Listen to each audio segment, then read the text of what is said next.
Hello guys, कैसे हैं आप? उम्मीद करते हैं आप सब खैरियत से होंगे, खुश होंगे।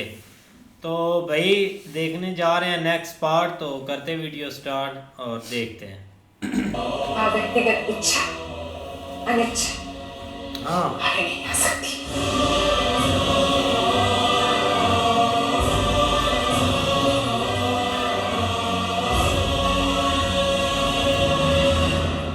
तुम राजरानियां भी हो। सत्ता के साथ जो कर्तव्य जुड़े होते हैं उसे वहन करने का अभ्यास करो।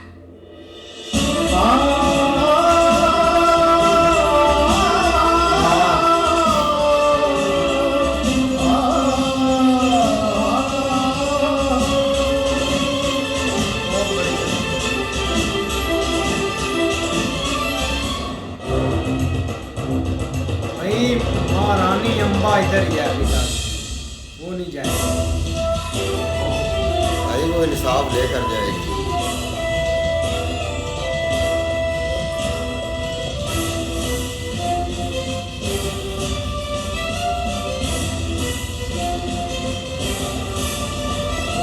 मुझे तो शक पड़ता है ये आग लगा रही है। वो देखो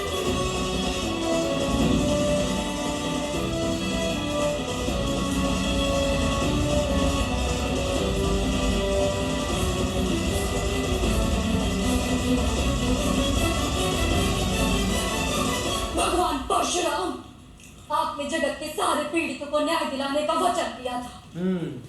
आप भगवान होते हुए अपना वचन भूल नहीं सकते, किंतु आपने मुझे न्याय दिलाने के कर्तव्य से मुंह फेरा। इसलिए आज ये अम्बा आपके आंगन में चिता प्रवेश करेगी। आपके सर पर एक स्त्री हत्या का लांछन लगेगा सदा सदा के लिए।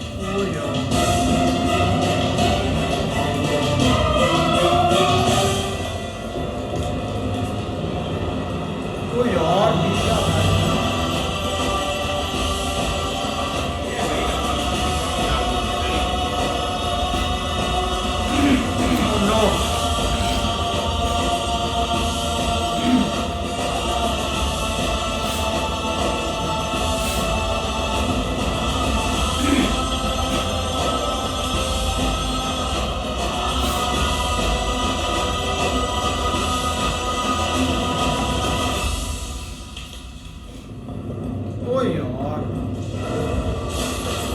नहीं होने। भाई वो नहीं होने देगा, ये कुछ भी नहीं होने देगा।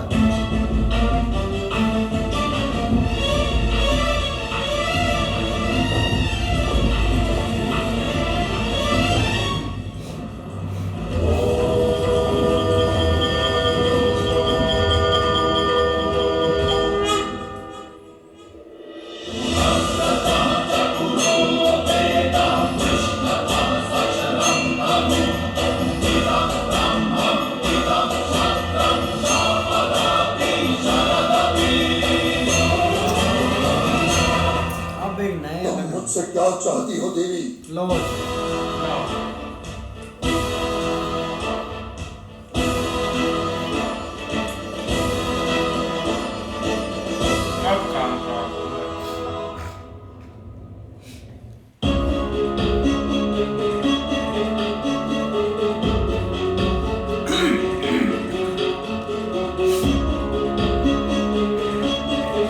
इधर भी अब पता चलेगा।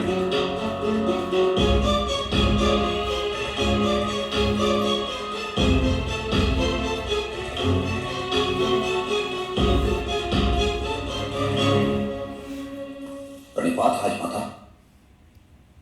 भीष्म, मेरा मन सुख की आशा से अधीर हो रहा है या दुख की आशंका से। प्रतीक्षा से अधीर हो रहा है माता। प्रतीक्षा का दूसरा नाम अधीरता ही है। किंतु अब महर्षि व्यास का कृपा प्रसाद हस्तिनापुर को शीघ्र ही प्राप्त होगा।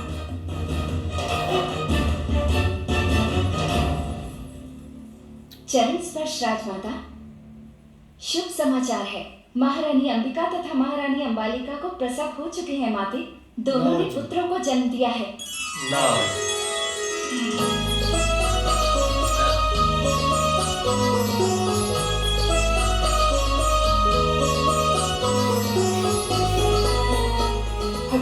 मुझ कैसी कृपा है। दूत को भेजकर महामंत्री और मंत्रियों को समाचार, 2 राजकुमारों के जन्म का उत्सव होना चाहिए समग्र राष्ट्र में। 3 राजमाता, 3 दासी पराशरणी को भी ऋषि प्रसाद से पुत्र प्राप्त हुए हैं माते।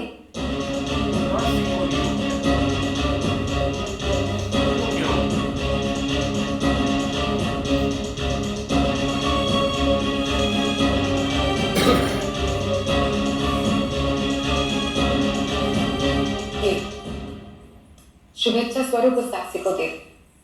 दासी पुत्र का जन्म उत्सव का कारण नहीं होता।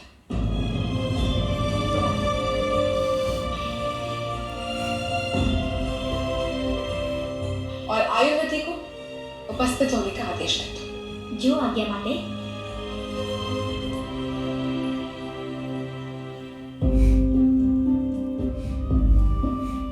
आयुर्वेदी, क्या समाचार है?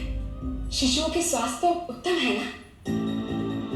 राजमाता, मेरे मुख में कभी ईश्वर की निंदा की होगी, इसीलिए ये अशुभ समाचार बोलने की पीड़ा मिल रही है इसे। क्या? ज्येष्ठ रानी का पुत्र दुर्भाग्य के साथ लेकर जन्मा है वो।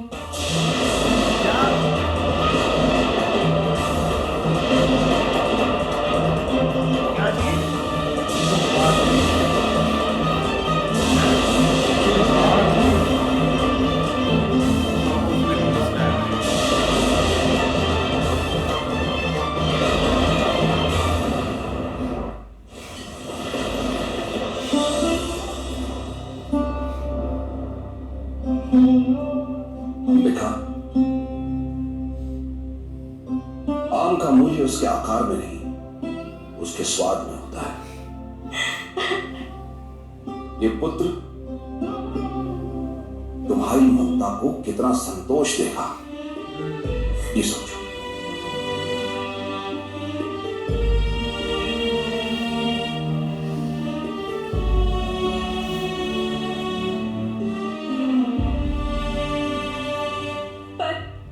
पर ये किस प्रकार जिएगा? कैसा होगा इसका भविष्य ज्येष्ठ? भविष्य सुखमय होगा, साहस और शौर्य से संपूर्ण। मैं इसे शिक्षित करूंगा, इस जगत का श्रेष्ठ योद्धा बनाऊंगा इसे। संपूर्ण जगत इसके शौर्य से ईर्ष्या करेगा। ये प्रतापी होगा, ज्ञानी होगा, हस्तिनापुर के सिंहासन का वारिस नहीं होगा। की महत्ता का आधार बनेगा इसका शौर्य और सामर्थ्य।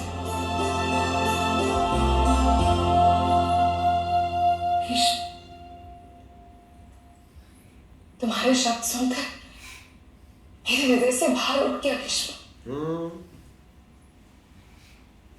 गर्मी की ऋतु में चले हुए वृक्ष को बादल की पहली छाया भी आशा दी जाती। आशा से पहले ही इसमें चेतना जाती।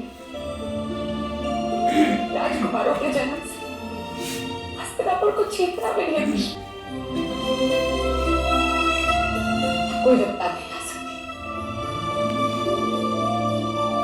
कोई रत्ता नहीं ला सकती।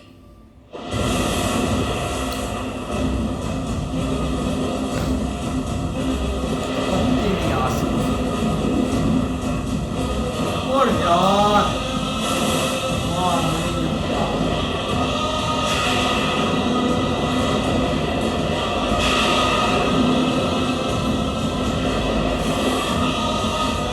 नैया आगे नहीं जा सकती माई, पहाड़ी में खिंचाव बहुत है, डूब जाएंगे। हम डूब नहीं सकते।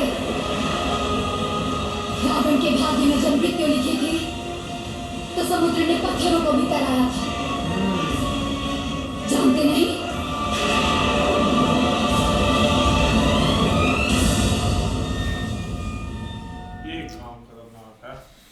बिल्कुल यार, देवी अम्बा जो है ना वो इस बात को नहीं समझ रही कि वो बोलती है कि जो कुछ भी उनके साथ किया था ना वो भीष्मा जी का ही सारा कसूर था या उनको ही वो दोष सारा दे दिया है। लेकिन परशुराम जी ने उनको समझाया है, लेकिन फिर भी वो समझ नहीं रही इस चीज़ को लेकर। नहीं ऐसे ही है, कुछ ना कुछ सीरियस ज़रूर था जिस पर भाई अब परशुराम जी बाहर भी आ गए हैं और उन्होंने उनको मतलब कि जान देने से भी बचाया है। अब मुझे लगता है कि कोई प्रॉमिस उनका ज़रूर है, लेकिन आगे देखा जाए ना तो भाई इधर बात आ जानी है सारी हस्तिनापुर पर, उसका एक फ्यूचर क्या होगा, क्या आगे सीन करना है, क्योंकि अब 2 महारानियों को भाई पुत्र हुए हैं और उनके ही आगे मतलब कि एक डिसाइड करेंगे, लेकिन एक पुत्र जो है ना उसका भाई थोड़ा सा काम खराब है। वही बात है, वो तो पहले कह रहा था, लड़की ने कहा कि इसका आगे फ्यूचर क्या बनेगा, तब भाई आगे क्या होगा। तब भाई भीष्मा जी ने कहा है कि इसको मैं खुद तैयार करूंगा, इसको मैं दूसरा बनाऊंगा, शूरवीर बनाऊंगा, सब कुछ सिखाऊंगा, शिक्षक दूंगा, सारा कुछ ये करेगा। ऐसे ही भाई अम्बा रानी ने तो हर कोशिश की लेकिन कामयाब नहीं हुई, लेकिन उसने दोबारा कोशिश की है कि मैं अपने आप को इधर ही जला दूंगी। तो उसने भाई वो जैसे ही आग लगाई है और ख़ुद वो भाई आग में जाने लगी है, तो भाई फिर उसके बाद भगवान जी का दरवाज़ा खुला है तो उन्होंने बोला है कि तू ये करना क्या चाहती है। तो उसने बोला है कि मुझे इंसाफ चाहिए, अगर नहीं दे सकते तो फिर मैं कुछ ना कुछ तो करूँगी। इस तरह ही भाई जब वो अपना आ रहे हैं ना बेड़ी में, तो आगे भाई जो तूफान है ना, पानी बहुत ज़्यादा आ गया, बेड़ी आगे नहीं जा रही, तो उसने कहा कि आगे जाना मुश्किल है। तो उसने कहा कोई बात नहीं है कि जब तूफान आता है ना तो समुद्र में पत्थर भी तरते हैं। नहीं ऐसे ही है, लेकिन भाई 3 बच्चे हुए हैं उसने पानी में। हाँ उन्होंने सही दी है भाई। वो एक जब रावण को मारने गए थे ना तो समुद्र में पत्थर तैरे भी थे, उन्होंने रास्ता बनाया था। लेकिन ये कि वो एक अलग स्टोरी है। और उसके अलावा ये है कि भाई 3 बच्चे हुए हैं, 2 तो मतलब, लेकिन तीसरा जो है ना वो दासी से हुआ है और उसको मुझे लगता है कि थोड़ा सा कम वैल्यू, जिस तरह उन्होंने कहा कि ये मतलब लेस लग रहा है उसका है। लेकिन आप देखो आगे भाई, यार वही है जो रावण की लंका को गया था रास्ता, उसी की बात कर रहा था। हाँ जी, राम जी गए थे, राम जी भूल गया। लेकिन काफी यार भाई बोल रहे थे कि आप ज्यादा पार्ट्स डालें, लेकिन 1-2 दिन है भाई, हम मैनेज कर रहे हैं, 7-7 8-8 पार्ट्स हम जरूर डालेंगे वीडियो, मतलब कि डेली के 4 पार्ट जो है ना 4-5 हाँ ये जरूर डालेंगे। कुछ 2 दिन बाद आप वेट कर लें, हमें भी पता है काफी भाई प्यारे प्यारे कमेंट्स आ रहे हैं, लेकिन चैनल को जरूर सब्सक्राइब कर लीजिएगा। तब तक के लिए गुड बाय, टेक केयर।